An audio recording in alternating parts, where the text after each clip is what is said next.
Hello guys, welcome back to Gyan Varsha. आज इस video में हम लोग डिस्कस करेंगे नेबर जॉइनिंग मेथड के बारे में। प्रीवियस वीडियो में हम लोग देख चुके थे यूपीजीएमए मेथड के बारे में, अच्छे से हमने उसको समझा था और प्रीवियस ईयर के क्वेश्चंस डिस्कस किए थे। आज हम लोग नेबर जॉइनिंग मेथड को डिस्कस करेंगे। तो चलिए स्टार्ट करते हैं नेबर जॉइनिंग मेथड से। देखिए, नेबर जॉइनिंग को मेथड को समझने से पहले अगर आपको याद हो, मैं एक बार जस्ट रिवाइज्ड फॉर्म में करा देती हूँ। ट्री बिल्डिंग मेथड के दो मेथड्स हैं, distance based method and discrete based method. जो डिस्क्रीट बेस्ड मेथड होता है उसे आप करेक्टर बेस्ड मेथड भी कहते हैं। Distance based method again two part में क्लासिफाइड है, clustering based method and optimality based method. Clustering based method include करता है यूपीजीएमए को एंड नेबर जॉइनिंग को। वहीं पर optimality based method FM, Fitch Margoliash and minimum evolution को इंक्लूड करता है। Discrete based method maximum parsimony and maximum likelihood को इंक्लूड करता है। ठीक है, तो आज हम लोग डिस्कस करेंगे नेबर जॉइनिंग मेथड के बारे में, जो कि क्लस्टरिंग बेस्ड मेथड में आता है। यूपीजीएमए के बारे में ऑलरेडी हम लोग पढ़ चुके हैं। ठीक है, तो चलिए स्टार्ट करते हैं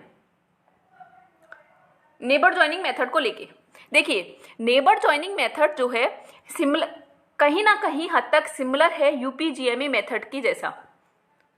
नेबर जॉइनिंग मेथड कहीं ना कहीं हद तक सिमिलर है यूपीजीएमए मेथड जैसा, क्योंकि इसमें क्या होता है, ये भी ट्री कंस्ट्रक्ट करता है neighbour joining method using step wise reduced distance matrix. अगर आपको याद हो, हमने यूपीजीएमए में देखा था कि डिस्टेंस मैट्रिक्स को आप रिड्यूस करते हुए लेते जा रहे थे step wise. In the same way neighbour joining में भी ऐसे होता है, लेकिन यूपीजीएमए अगर आपको याद हो वो मॉलिक्यूलर क्लॉक अजम्पशन को लेके चलता है, जबकि नेबर जॉइनिंग मेथड ऐसा कोई अजम्पशन लेके नहीं चलता है। यूपीजीएमए मेथड में क्या था, ये माना जाता था कि सारे जो सीक्वेंसेस हैं वो क्या हो रहे हैं, इवॉल्व हो रहे हैं कांस्टेंट रेट से। ठीक है, और उनका जो इक्वल डिस्टेंस है नोड से। ठीक है, पर ऐसा जो है रेयरली ही होता है। तो नेबर जॉइनिंग इस अजम्पशन को, मॉलिक्यूलर क्लॉक अजम्पशन को फॉलो नहीं करता है। ठीक है, अच्छा देखिए, इसके लिए इसको बात की जाए नेबर जॉइनिंग को, तो नेबर जॉइनिंग मेथड जो है इवोल्यूशनरी रेट को, अनइक्वल इवोल्यूशनरी रेट को करेक्ट करता है between sequences. Unequal evolutionary rate को करेक्ट करता है कैसे, कन्वर्जन स्टेप को यूज करके। किस चीज को यूज करके, कन्वर्जन स्टेप को यूज करके। Again I am repeating, neighbour joining method क्या करता है, बिटवीन सीक्वेंसेस जो अनइक्वल इवोल्यूशनरी रेट है उसे करेक्ट करता है by using a conversion step. ठीक है, अब ये जो कन्वर्जन स्टेप है ये क्या क्या इंक्लूड करता है, कन्वर्जन स्टेप क्या क्या इंक्लूड करता है, आपके आर वैल्यू को, R value as well as R dash value, R value as well as R dash value. R dash value means transformed R value को यूज करता है। अब अभी आपको समझ आएगा कि कैसे होता है। देखिएगा, मैं एक एग्जाम्पल की फॉर्म में बहुत अच्छे से समझाती हूँ आपको। ये देखिए, ये आपकी डिस्टेंस मैट्रिक्स दी हुई है, अगर आपको याद हो डिस्टेंस मैट्रिक्स। ठीक है, हमने यही सेम डिस्टेंस मैट्रिक्स ली थी यूपीजीएमए में। अब यही सेम डिस्टेंस मैट्रिक्स हम ले रहे हैं नेबर जॉइनिंग के लिए।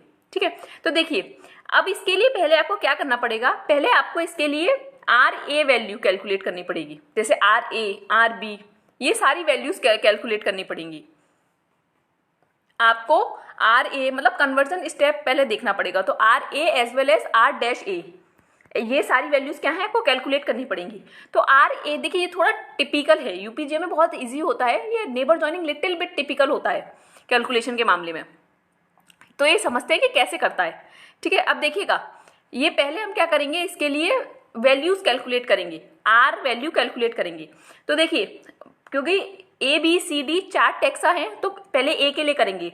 तो अगर आर ए की बात की जाए तो R A is equals to A का बी से, ए का सी से और ए का डी से। R A plus R A not R A B plus A C plus A D.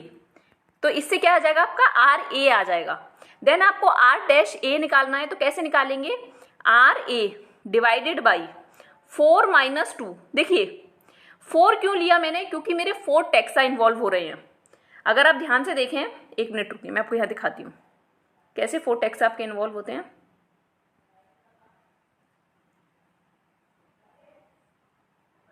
ये देखिए 4 टेक्सा कैसे इन्वॉल्व हो रहे हैं, मैं आपको बताती हूँ, ध्यान से देखिएगा।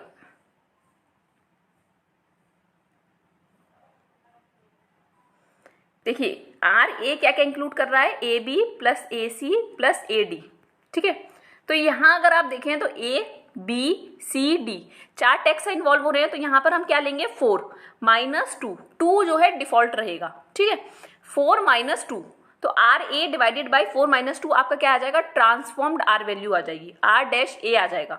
इन द सेम वे आप आर बी के लिए कैलकुलेट करेंगे, इन द सेम वे आप क्या करेंगे, आर बी के लिए कैलकुलेट करेंगे। कैसे, आर बी कैसे करेंगे, अब B A B C B D इन तीनों को प्लस कर देंगे तो आपका आर बी आ जाएगा। अब आपको आर डैश बी निकालना है तो कैसे करेंगे, आर बी की वैल्यू रखिए डिवाइडेड बाई वो आर बी क्या क्या इंक्लूड कर रहा था, 4 टैक्स रखो तो 4 माइनस 2, ठीक है। इस तरीके से आप R dash B R dash C R dash D निकाल लेंगे, ठीक है।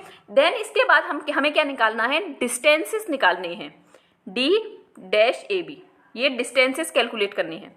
ये डिस्टेंसेस के लिए फॉर्मूला होता है, अब देखिए डी डैश ए बी निकालना है तो इसके लिए फॉर्मूला क्या होगा, D A B minus 1/2 multiply by R A plus R B.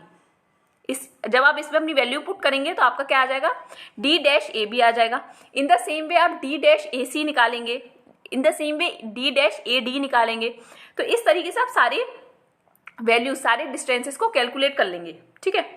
Calculate करने के बाद देखिए आपकी ये क्या आ गई, मैट्रिक्स बनेगी। आपने डिस्टेंसेस कैलकुलेट किए, ठीक है। अब क्या होगा, आपका न्यू डिस्टेंस मैट्रिक्स क्रिएट हो गई। क्या हो गई, न्यू डिस्टेंस मैट्रिक्स जो है आपकी क्रिएट हो गई।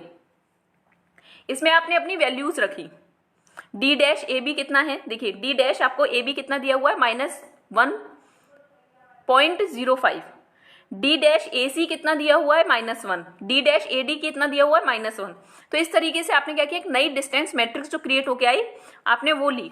अब इसमें देखिए जो वैल्यू आप कह सकते हैं कि, ध्यान से सुनिएगा, इससे पहले क्या होता है, हम एक स्टार्ट ट्री बनाते हैं। इससे पहले क्या होता है, ट्री कंस्ट्रक्शन करने से पहले हम सारी पॉसिबल नोड्स को कोलैप्स्ड कराते हैं और एक स्टार्ट ट्री बनाते हैं।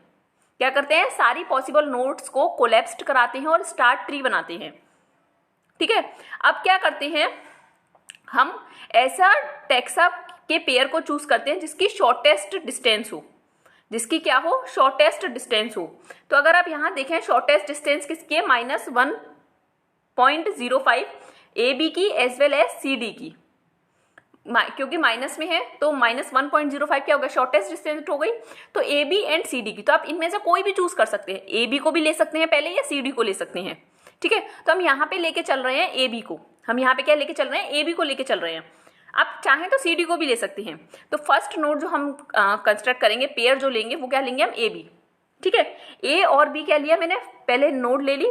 और क्योंकि यहाँ पर हम क्या कहते हैं, यहाँ पर नेबर ज्वाइनिंग में हम कहते हैं कि जो नोड है वो इक्वल डिस्टेंट नहीं होती, इक्वल डिस्टेंट नहीं होते हैं नोड से। तो इसीलिए हमने एक नया नोड के लिए हमने क्या नेम दिया, यू। यू किस लिए दिया है हमने, नोड के लिए नेम दिया है। नोड का नाम क्या है, यू। ए और बी आपने लिए और उसका नोड क्या है, यू, ठीक है। अब ए का यू से हमें लेंथ, ब्रांच लेंथ कैलकुलेट करना है, एज वेल एज बी का यू से ब्रांच लेंथ कैलकुलेट करना है। तो हम देखेंगे कि लेंथ कैसे कैलकुलेट करते हैं। देखिएगा लेंथ कैसे कैलकुलेट करते हैं, ए का यू से और बी का यू से। तो फॉर्मूला होता है D A B plus R dash A minus R dash B divided by 2। अब डी बी यू को निकालना है तो बस आर बी को आपको आगे रखना है। सेम फॉर्मूला है D A B plus R dash B minus R A minus R dash A. जबकि ए यू में क्या था, देखिए ए यू है तो आप क्या लेंगे, R dash A minus R dash B लेंगे। लेकिन अगर बी यू है तो आप क्या लेंगे, R dash B minus R dash A, ठीक है। बस ये फॉर्मूला कैलकुलेट करना है। तो आपकी क्या आ गई 0.15 0.25, ये क्या आ गई, ब्रांच लेंथ आ गई, ठीक है। अब अगेन क्या है, ये मैट्रिक्स क्या होगी, रिड्यूस्ड होगी। जैसे यूपीजीए में क्या होता था, मैट्रिक्स रिड्यूस्ड हो रही थी, distance matrix. In the same way matrix क्या होगी, रिड्यूस होगी। अब आपने क्या किया, अब यहाँ पर आपने, क्योंकि ये नोड क्या है, यू है ना, अब नोड ली यू, सी डी और बी, सी डी और बी। तो आप डी सी यू कैलकुलेट करेंगे और डी डी यू कैलकुलेट करेंगे। कैलकुलेट करने के बाद इनको वैल्यूज को रख देंगे, ठीक है। वैल्यूज रखने के बाद आपको क्या करना है, फिर से R dash C, R dash D, R dash U, ये कैलकुलेट करना है इन द सिमिलर वे, ठीक है। फिर से न्यू मैट्रिक्स क्रिएट हो जाएगी, कंस्ट्रक्शन मैट्रिक्स, और कंस्ट्रक्शन मैट्रिक्स क्रिएट होने के बाद अगेन जो नोड आएगी वो आपकी आ जाएगी और आपको ब्रांच लेंथ कैलकुलेट करनी होगी। देखिए सुनिए, ये थोड़ा सा टिपिकल प्रोसीजर है, ध्यान से सुनिएगा मेरी बात। ये थोड़ा सा यूपीजीएमए से हटके थोड़ा सा टिपिकल है प्रोसीजर। अगर आपको ये प्रोसीजर नहीं समझ आया, आप क्या कीजिए, जियोंग की बुक होती है, जियोंग के नाम से आपको एक बुक मिलेगी, जियोंग एसेंशियल बायोइन्फॉर्मेटिक्स की, ठीक है। आप इस बुक को देखिए, उसमें बहुत अच्छे से चीज़ें एक्सप्लेन की हुई हैं। ये फिगर्स मैंने वहीं से ली हुई हैं। मैं आपको यहाँ पर एक बार और देखिए, आप इसको अच्छे से देख लीजिएगा। मैं ये जो पीडीएफ है अच्छे से शेयर कर दूंगी टेलीग्राम पर, आप वहाँ से ले लीजिएगा। ये सारे स्टेप्स यहाँ पर बहुत क्लियरली डिफाइन किए हुए हैं। मैं एक बार और रिपीट कर देती हूँ। देखिए कुछ नहीं है इसमें, आपकी जैसे ही स्टार्ट ट्री बन गया, ठीक है। अब आप इस स्टार्ट ट्री के लिए या तो -0.15 या तो ए बी ले सकते हैं या सी डी ले सकते हैं। हमने यहाँ पे ए बी को कंसीडर किया और यू नोड ली। भाई यू क्या है, नोड ली, क्योंकि हम यहाँ नहीं कहते कि इक्वल डिस्टेंट है, जबकि हम यूपीजीए में कहते थे इक्वल डिस्टेंट है, इसलिए हम कोई नोड को कंसीडर नहीं करते थे। यहाँ पर क्या है कि इक्वल डिस्टेंसिंग है, हमें इसलिए ब्रांच लेंथ देखनी है। तो देखिएगा, ब्रांच लेंथ कैलकुलेट करने के लिए हमने फॉर्मूला यूज किया और ब्रांच लेंथ कैलकुलेट की, ठीक है। देन नई मैट्रिक्स क्रिएट होगी। भाई नई मैट्रिक्स के लिए डिस्टेंस कैलकुलेट करेंगे आप। देन नई मैट्रिक्स क्रिएट हो जाएगी आपकी, न्यू डिस्टेंट मैट्रिक्स क्रिएट हो जाएगी, ठीक है। मैट्रिक्स क्रिएट करने के बाद आप अगेन फाइलोजेनेटिक ट्री का कंस्ट्रक्शन करेंगे, ठीक है, और ब्रांच लेंथ कैलकुलेट करेंगे। तो इस तरीके से प्रोसीजर चलता रहेगा। अब ध्यान से देखिएगा, ये जो सुनिएगा मेरी बात, ये जो मेथड है इसे हम बोलते हैं नेबर जॉइनिंग मेथड, ठीक है। एक होता है जनरलाइज्ड नेबर जॉइनिंग मेथड, ठीक है। जनरलाइज, देखिए ये जो मेथड है नेबर जॉइनिंग, इसका एक डिसएडवांटेज होता है। इसका एक डिसएडवांटेज क्या होता है कि ये नेबर जॉइनिंग मेथड सिर्फ और सिर्फ सिंगल ट्री को जनरेट करता है, ओनली वन ट्री प्रोड्यूस होगा इससे। ये अदर पॉसिबल ट्रीज जो है इससे जनरेट नहीं हो पाते। तो ऐसा हो सकता है ना कि कोई बहुत अच्छा क्लोज पेयर हो और वो छूट जाए, तो इस चक्कर में क्या होता है कि इसका ये एक डिसएडवांटेज होता है नेबर जॉइनिंग मेथड का, ठीक है। तो जो जनरलाइज्ड नेबर जॉइनिंग मेथड होता है वो मल्टीपल ट्रीज को जनरेट करता है, ठीक है। मल्टीपल नेबर जॉइनिंग ट्रीज को जनरेट करता है और जो बेस्ट ट्री होता है, बेस्ट फिट ट्री होता है, उसे सिलेक्ट करता है। मैं दोबारा रिपीट कर रही हूँ, ध्यान से सुनो। नेबर जॉइनिंग मेथड का डिसएडवांटेज क्या है कि वो एक सिंगल ट्री को जनरेट करेगा, लेकिन ऐसा हो सकता है ना कि, और जैसे हमने देखा ए बी एक पेयर है और सी डी एक पेयर बन रहा है, तो और पॉसिबल पेयर क्लोजेस्ट वैल्यू हो, क्योंकि ये क्या कर रहा है, सिर्फ एक वैल्यू को कंसीडर कर रहा है, और क्लोजेस्ट वैल्यू हो। तो इसीलिए इस लिमिटेशन को ओवरकम करने के लिए जनरलाइज्ड नेबर मेथड को डेवलप किया गया, जिसमें क्या होता है मल्टीपल एनजे ट्रीज जो हैं with different initial taxon groupings उनको जनरेट करते हैं, ठीक है। Multiple NJ trees, multiple neighbour joining trees जो है जनरेट होते हैं, और जो बेस्ट ट्री होता है उसे सिलेक्ट करते हैं हम नेबर जॉइनिंग ट्रीज में से, जो कि बेस्ट फिट होता है एक्चुअल इवोल्यूशनरी डिस्टेंसेस के लिए। जो बेस्ट ट्री होगा, जो आपको दिखाएगा कि एक्चुअल इवोल्यूशनरी डिस्टेंसेस हैं, उसको सिलेक्ट करेंगे, उसको पिकअप करेंगे, ठीक है। तो ये होता है आपका neighbour joining method. I hope so आपको क्लियर हुआ होगा। चलो क्वेश्चन देखो एक, which of the following is the distance based method for phylogenetic analysis? Neighbour joining, maximum parsimony, maximum likelihood, all of the above. देखो मैक्सिमम पार्सिनोमी और maximum likelihood किसके हैं? डिस्क्रीट बेस्ड मेथड के हैं। किसके हैं? डिस्क्रीट बेस्ड मेथड के। तो क्या आंसर आएगा? Neighbour joining. क्या करेक्ट आंसर होगा इसका? नेबर जॉइनिंग, ठीक है। आई होप गाइस आपको ये बहुत अच्छे से चीज़ें समझ आई होंगी। अगर आपको फिर भी डाउट हो ना, आप मुझे एक बार कमेंट बॉक्स में बताइएगा या मेल कीजिएगा, मैं आपको दोबारा किसी और तरीके से अच्छे से एक्सप्लेन करने की कोशिश करूंगी। अदरवाइज मैंने आपको रिकमेंड की है ये बुक जियोंग की, ये बहुत अच्छी है। मैंने टेलीग्राम पर भी शेयर की हुई है ये बुक, आप वहाँ से ले सकते हैं। ये बुक बहुत ईजी वे में क्रिस्टल क्लियर इसमें चीज़ें लिखी हुई हैं बायोइन्फॉर्मेटिक्स की, आप ये बुक को रिकमेंड कर सकते हैं। हमारा पेज है FB पर, आप हमें वहाँ भी ज्वाइन कर सकते हैं, fb.me ज्ञान वर्षा बायो। ये जो मटेरियल है मैं ज्ञान वर्षा टेलीग्राम पर, हमारा ज्ञान वर्षा के नेम से ग्रुप है, वहाँ शेयर कर दूंगी।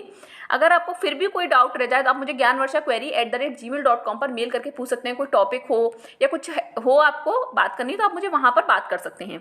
अगर आपको ये वीडियो पसंद आया तो इसे लाइक कीजिएगा, अपने फ्रेंड्स के साथ ज़्यादा से ज़्यादा शेयर कीजिए, और हमें कमेंट बॉक्स में भी बताया कीजिए कि आपको हमारा कंटेंट कैसा लग रहा है। एंड अगर आप चैनल पर नए हैं तो आप हमारे चैनल को सब्सक्राइब कीजिए। Thank you.